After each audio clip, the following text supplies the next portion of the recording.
시청자 여러분 안녕하십니까? 경기 주간 종합뉴스 시작합니다. 부동산 경기가 얼어붙으면서 경기 지역의 미분양 아파트가 빠른 증가세를 보이고 있습니다. 고분양가 논란으로 물량을 털어내지 못하는 단지들이 속출하고 있고 준공 후에도 분양되지 않고 있는 이른바 악성 미분양 물량도 1년 새 2배 가까이 늘어났습니다. 박희봉 기자가 보도합니다. 수원시 권선구에서 분양 중인 아파트입니다. 매교역 바로 옆에 있던 주택단지를 재개발해 2,178가구 대단지를 조성합니다. 이 아파트의 84제곱미터 분양가는 8억 9천만 원대. 지난해 말 1, 2순위 청약을 진행해 3대1이 넘는 경쟁률을 기록했지만 일반 분양 세대 가운데 절반 이상이 계약을 포기했습니다. 계약금을 기존 10%에서 5%로 내리는 파격 혜택까지 내걸었지만 여전히 400가구 이상이 미분양입니다.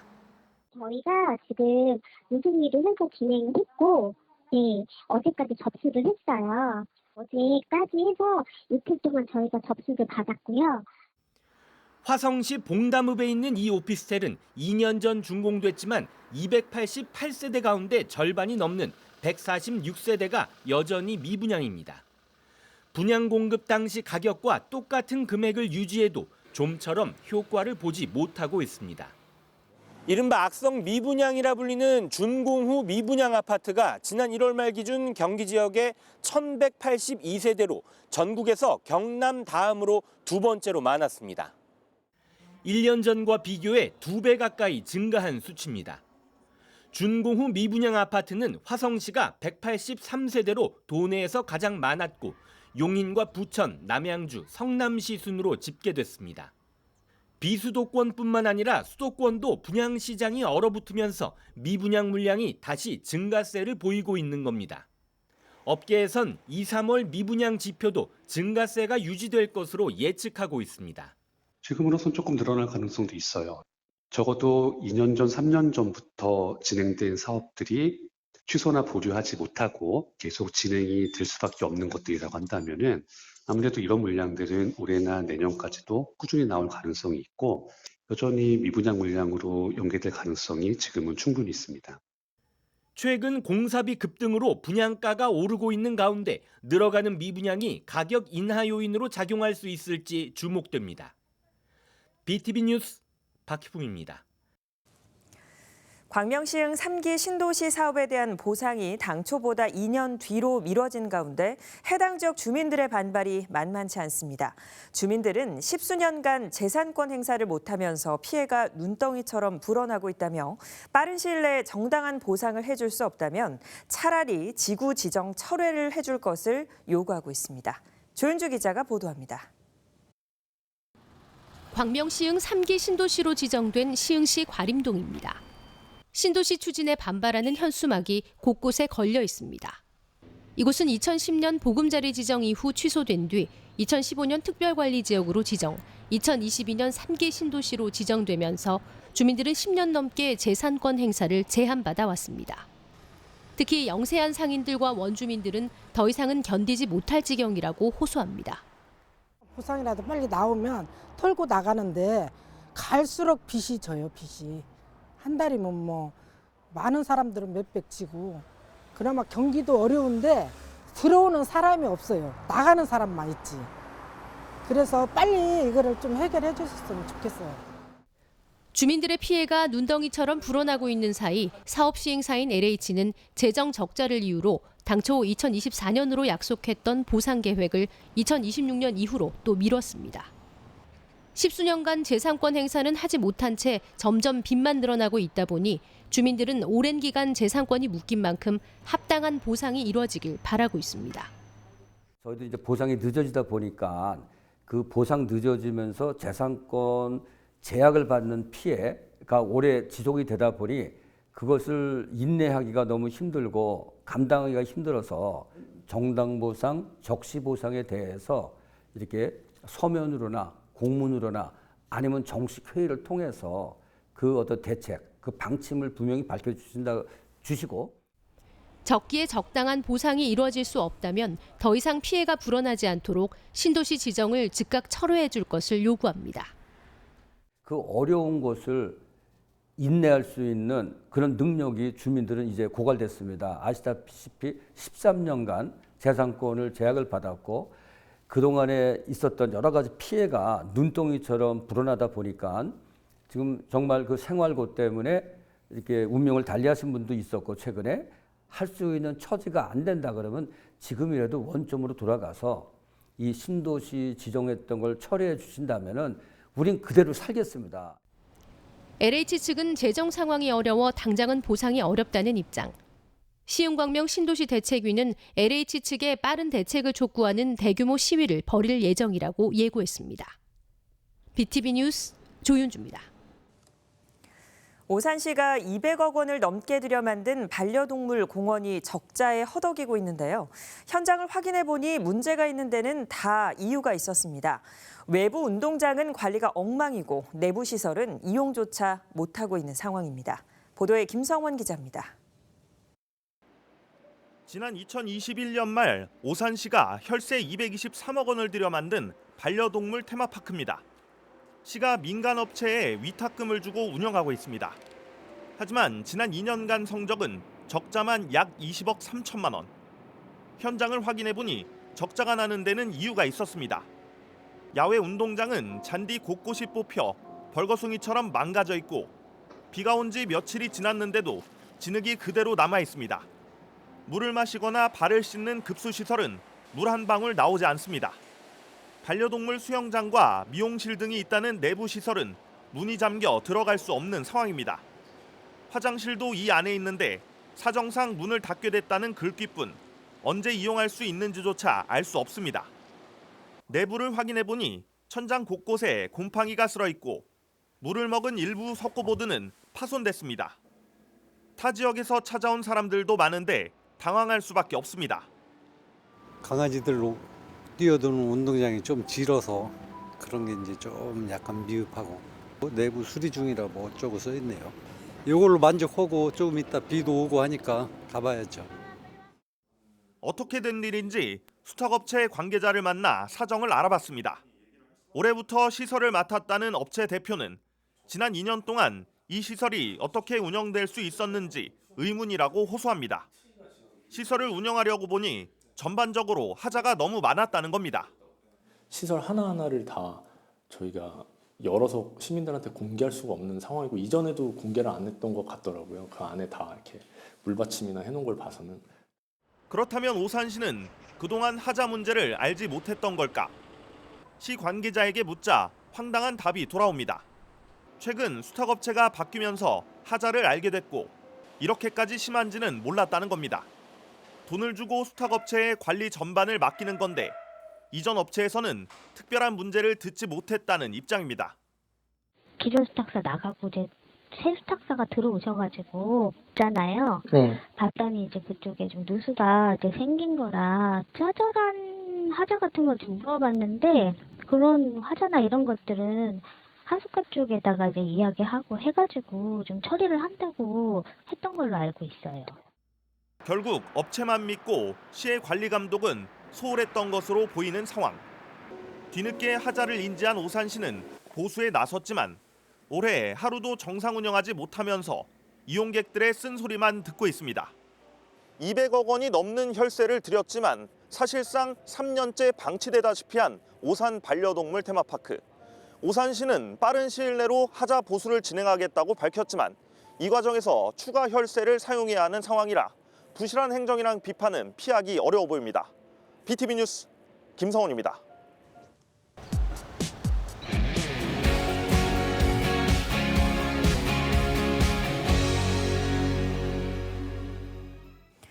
일기 신도시 산본을 품고 GTX-C 노선 정차 등 각종 교통 호재 중심에 있는 곳이 바로 군포시인데요. 공간의 변화를 통해 가장 살기 좋은 도시를 만들겠다 약속한 하은우 군포시장을 오늘 이 자리에 모시고 올해 그리고 앞으로의 시정 운영 계획에 대해서 들어보는 시간 갖겠습니다. 시장님 안녕하십니까? 네, 안녕하세요. 네, 반갑습니다. 민선 8기가 이제 한 1년 반 정도 지났는데요. 네네. 그동안에 이제 군포시에도 많은 변화와 성과들이 있었습니다. 먼저 그 성과들에 대해서 좀 말씀해 주실까요? 네, 그 1년 반이라는 시간이 상당히 이렇게 길다면 길고 짧다면 짧은데 저도 1년 반 동안 정신없이 달려온 것 같습니다. 네. 첫 번째로 보면은 우리 노후도시 특별법이 정비가 돼가지고 그게 이제 시행을 앞두고 있다는 것이 가장 큰 성과 중에 하나가 아닌가 하는 생각을 합니다. 제가 후보 시절부터 그다음에 이제 그 국민의힘 당협위원장을 할 때부터 노후도시 특별법을 만들어야 된다라고 주장을 했고 네. 그것이 또 채택이 돼서 그 법제화 되다 보니까 그 우리 군포의 노후도시나 기존 도시와 그다음에 3번 신도시가 그 주거 환경 개선을 위해서 꼭 필요한 법이 법제화됐다 이렇게 생각을 합니다. 그래서 인간이 살면서 가장 중요한 게 그 주거 환경이거든요. 네. 주거 환경 변화를 통해서 그 쾌적한 삶을 누릴 수 있게 만들어야 된다는 게 제 생각입니다. 특히 3번 일기 신도시 만들 때 상당히 어려움들이 있었고 급조돼서 200만 원을 만들다 보니까 여러 가지 복합적인 문제가 있었습니다.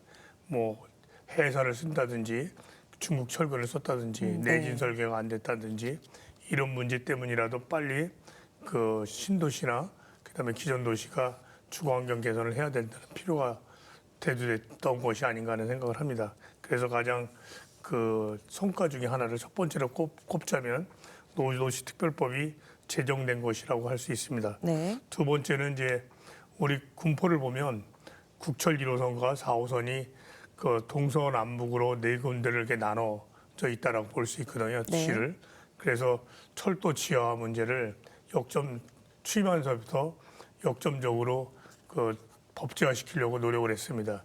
그런데 다행스럽게 우리 대통령께서 후보 시절에 그 국철 1호선을 서울역에서 우리 당정역까지 지하한다고 공약을 내세우셨거든요.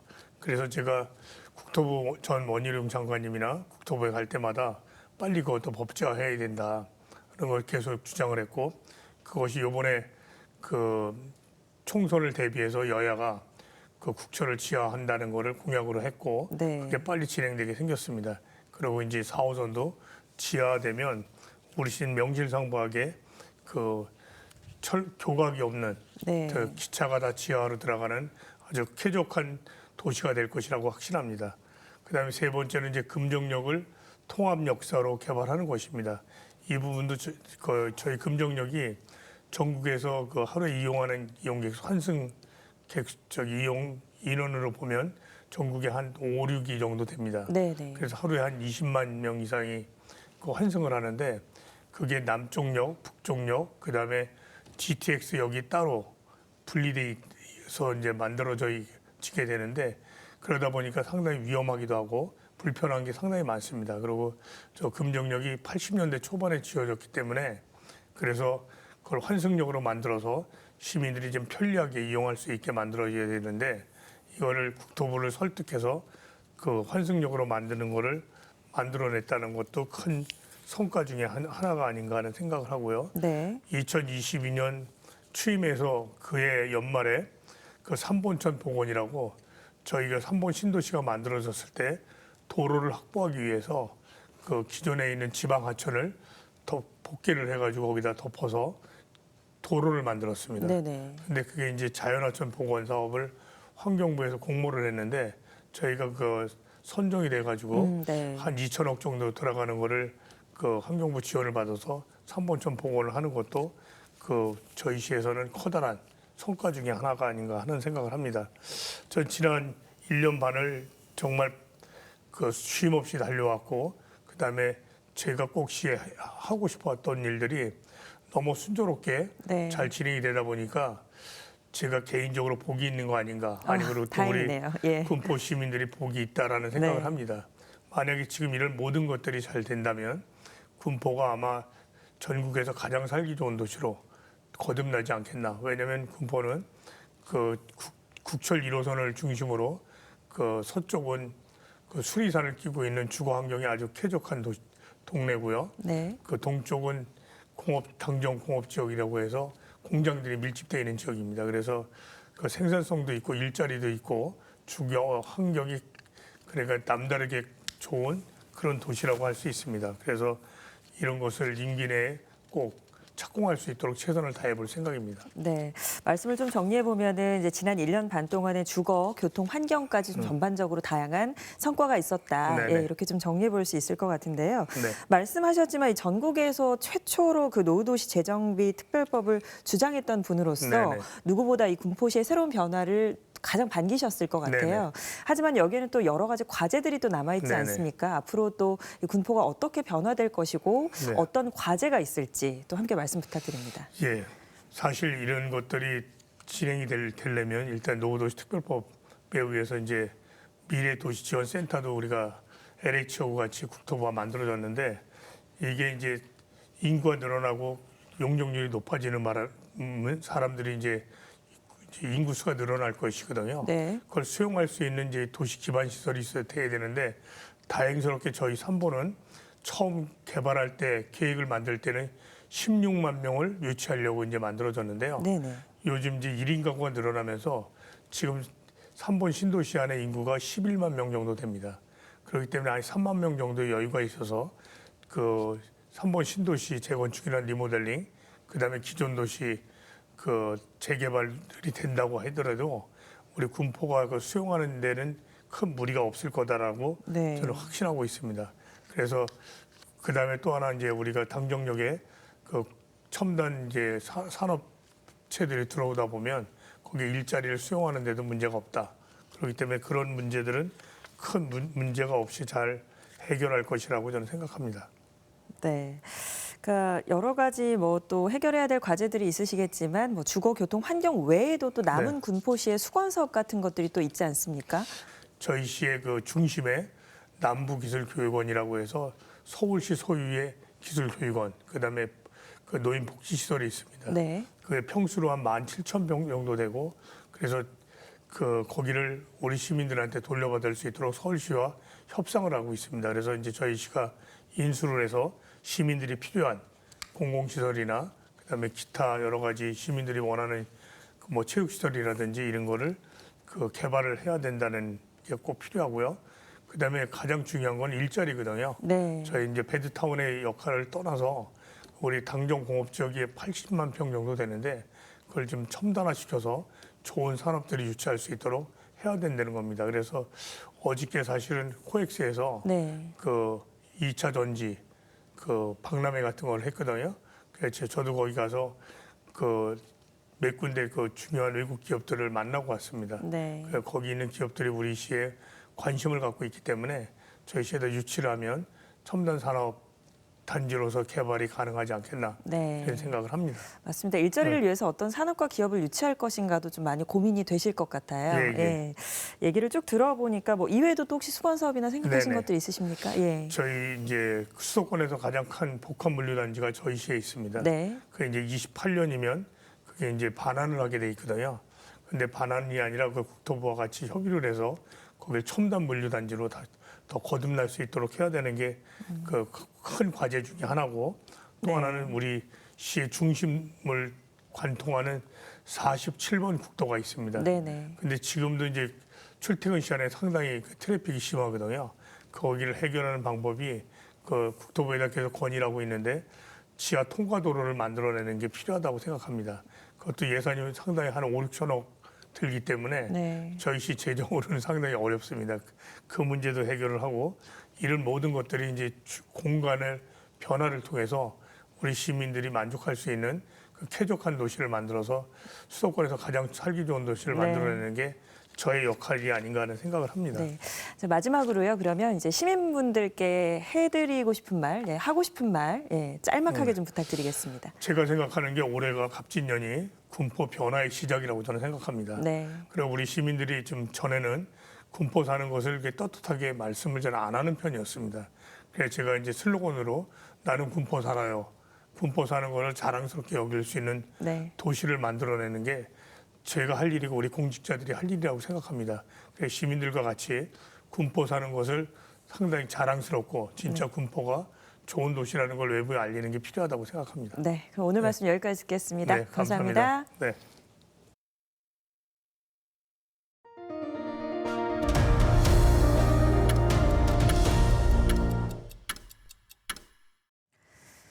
이천시가 올해 수건 사업인 시립 화장장 건립을 재개했는데요. 최종 예비 후보지 3곳이 결정됐습니다.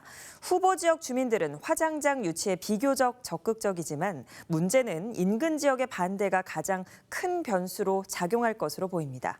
백창현 기자가 보도합니다. 지난해까지 부발읍 수목장 근처에 시립 화장장을 지으려 시도했던 이천시.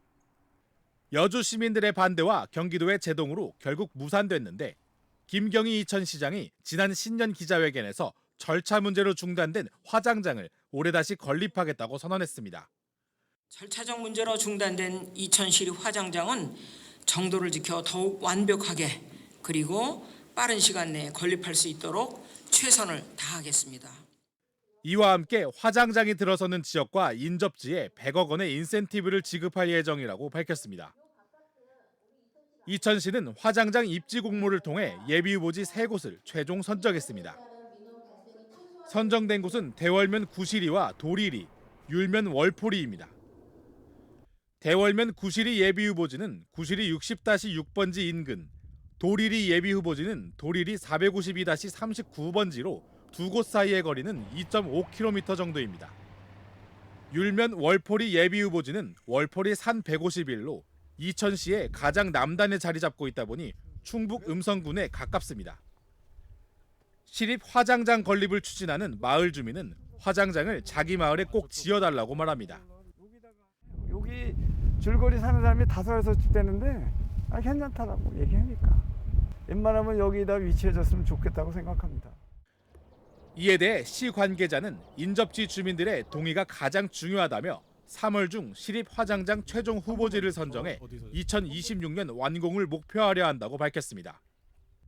BTV 뉴스 백창현입니다.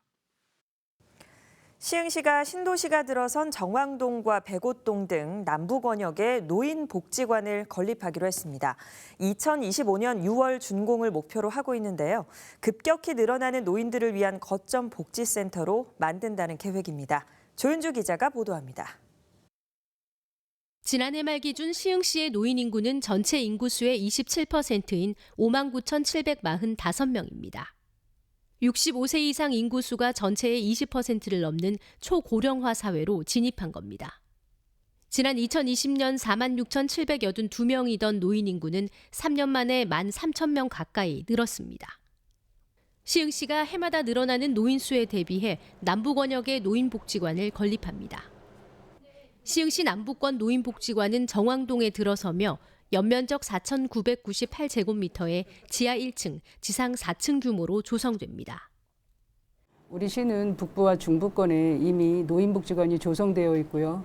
이번에 남부권 노인복지관을 착공하게 되었습니다. 이 복지관이 완성이 되면 어르신들의 복지 수요 충족뿐만 아니라 접근성도 크게 개선될 것으로 기대하고 있습니다. 각 층에는 프로그램실과 물리치료실, 상담실 등 다양한 시설이 들어서며 어르신들의 건강한 노후를 위한 각종 프로그램도 진행합니다. 그동안 이곳에 계신 분들이 저 멀리 능곡동이나 대하동 쪽으로 여가 활동을 다니셨기 때문에 불편한 점이 많았습니다. 그러나 앞으로 1-2년 후에 우리 정왕권에 노인복지관이 개관이 되면은 가깝고 편리하고 유용하게 이용할 수가 있어서 시흥시 남부권 노인복지관 건립에는 모두 159억 원이 투입되며 오는 2025년 6월 준공을 목표로 하고 있습니다. BTV 뉴스 조윤주입니다. 네, 이상으로 경기 주간 종합뉴스를 마칩니다. 시청해주신 여러분 고맙습니다.